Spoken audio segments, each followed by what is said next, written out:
Hi guys! Welcome to another video with Miss Mando. Today I'm gonna have a special video for you guys. You will see a possible scenario of how to order at a restaurant or how to take an order if you were the waiter. Also, I added English and Greek subtitles, so feel free to turn them on and follow along. Enjoy and let's get started!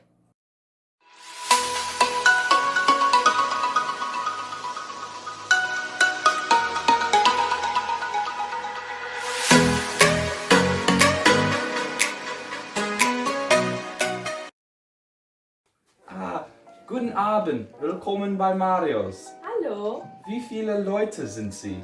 wir sind zu zweit. Meine Freundin kommt gleich. Sie können sich nach draußen setzen. Oh, vielen Dank. Gern geschehen. Was soll es zum Trinken sein? Ich hätte gern eine Cola. Haben Sie eine Speisekarte?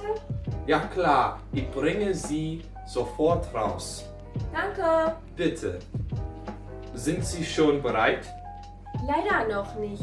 Ich weiß es noch nicht, was ich bestellen möchte. Was können Sie bitte empfehlen? Heute haben wir frische Tagesgerichte. Schauen Sie mal die erste Seite an. Ach so. Die Tagesangebote kann ich jetzt sehen.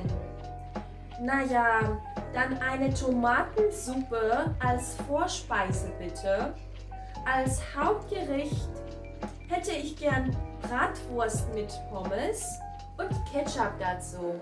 Und für die Dame? Ich hätte gern die 3 bitte. Also, eine kleine Pizza. Und was möchten Sie trinken? Einen O-Saft bitte möchte ich trinken. Ist das alles? Sonst noch etwas? Ja, das ist alles, danke. Komm sofort. Guten Appetit. Lasst es euch schmecken. Dankeschön. Bitteschön. Schmeckt es Ihnen? Entschuldigung, wie bitte? Finden Sie es lecker? Ach so, ja, es schmeckt mir super. Können wir bitte bezahlen? Gern. Zusammen oder getrennt? Zusammen bitte. Das macht 35,12 Euro. 40 Euro, stimmt so. Danke. Schönen Abend noch. Schönen Abend noch.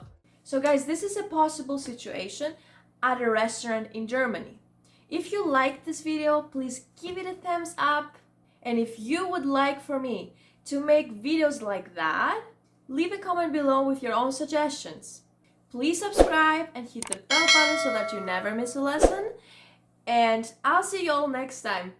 Tschüss!